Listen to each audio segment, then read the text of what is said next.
जानते हैं कि कैसे हठ योग हमारे भौतिक कोशों, अन्नमय, मनोमय और प्राणमय कोश पर काम करता है और हमारी पहुंच आनंदमय कोश तक बनाता है। आप जो 3 तरह के बंध लगाते हैं, उसको लेकर हम चाहते हैं कि आप खुद को ऐसी स्थिति तक ले जाए जहां आप इन तीनों बंध को मांसपेशियों का इस्तेमाल किए बिना भी लगा सके। लेकिन अभी आप इसकी कोशिश मत कीजिए।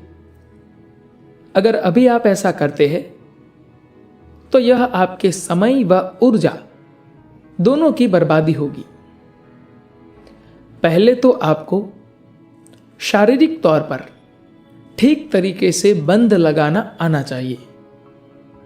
फिर अगर आपकी इच्छा हो तो आप ऐसी स्थिति में पहुंच सकते हैं जहां बिना अपनी मांसपेशियों का इस्तेमाल किए आप अपनी इच्छा अनुसार कोई भी बंध लगा सके।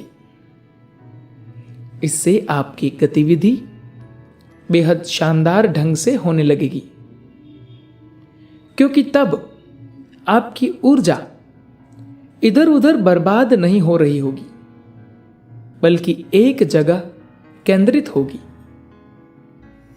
बुनियादी रूप से बंध का मकसद अपनी ऊर्जा को रोककर उसे अपनी इच्छा अनुसार लगाना है। ऊर्जा शरीर को भौतिक शरीर की तरह हिलाने की क्षमता। मान लीजिए कि आप अभी बोलना चाहते हैं, तो इसके लिए आपकी ऊर्जा को हर ओर बहने की जरूरत नहीं है।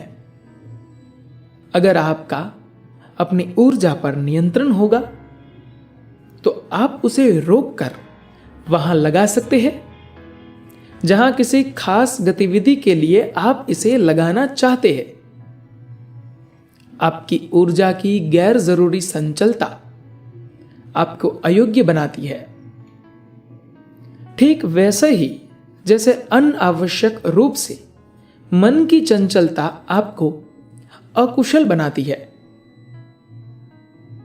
अगर आप अपने जीवन में सार्थक काम करना चाह रहे हैं तो इसके लिए सिर्फ शक्ति की ही जरूरत नहीं होती, इसके लिए शक्ति की निरंतरता की भी जरूरत होती है, ताकि जब आप अपनी शक्ति लगाकर काम करें तो कहीं वो आपको हारने न दे।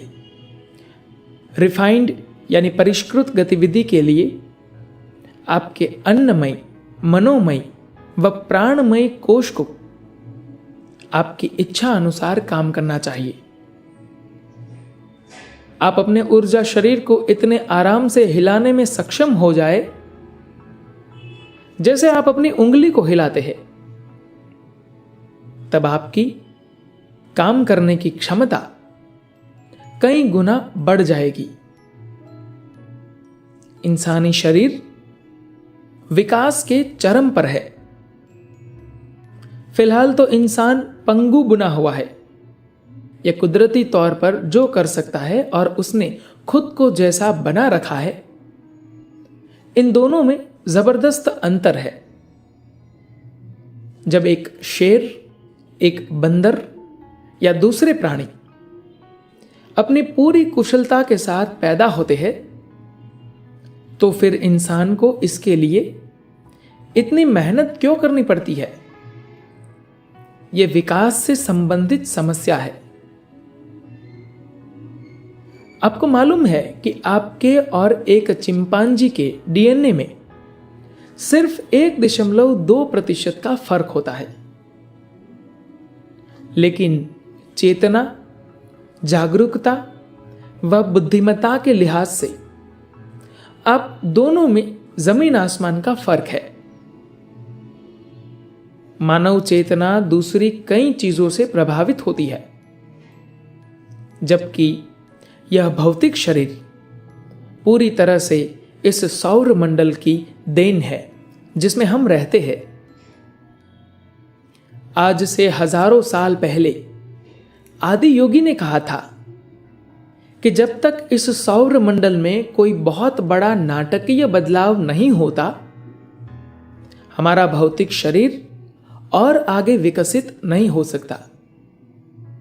लेकिन हम इसे इतना स्थिर व संतुलित जरूर बना सकते हैं जहां हमारी जागरूकता व बुद्धिमत्ता बेकार न जाए।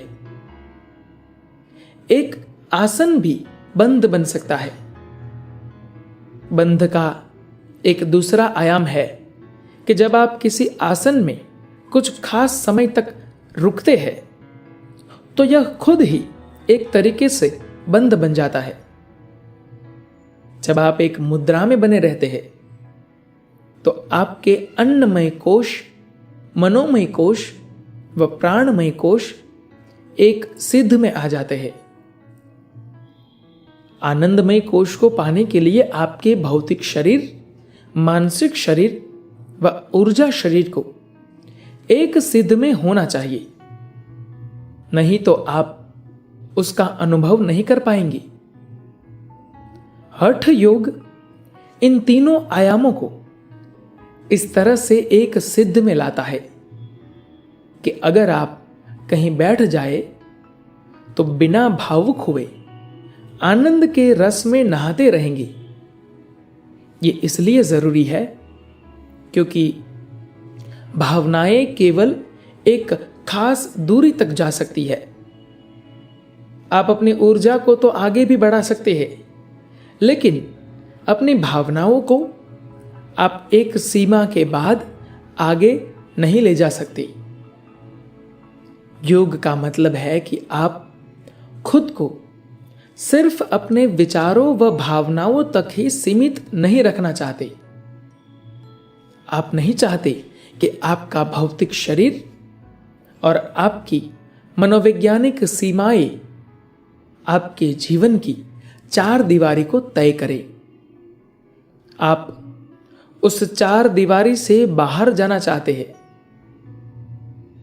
एक बार अगर अपने ऊर्जा शरीर का इस्तेमाल भी उसी तरह से करने में सक्षम हो गए जैसे आप अपने भौतिक शरीर का इस्तेमाल करते हैं, तो फिर कोई सीमा ही नहीं रहेगी। भौतिकता की अपनी एक सीमा होती है, लेकिन अनुभव, जिज्ञासा या खोज की कोई सीमा नहीं होती।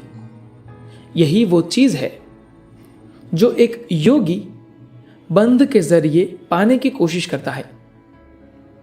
किसी भी आसन को लंबे समय तक लगाने को मैं बंध की तरह ही लेता हूं। आपने भारत में ऐसे कई योगियों के बारे में सुना होगा जो अपने दोनों हाथ ऊपर किए दशकों तक खड़े रहे।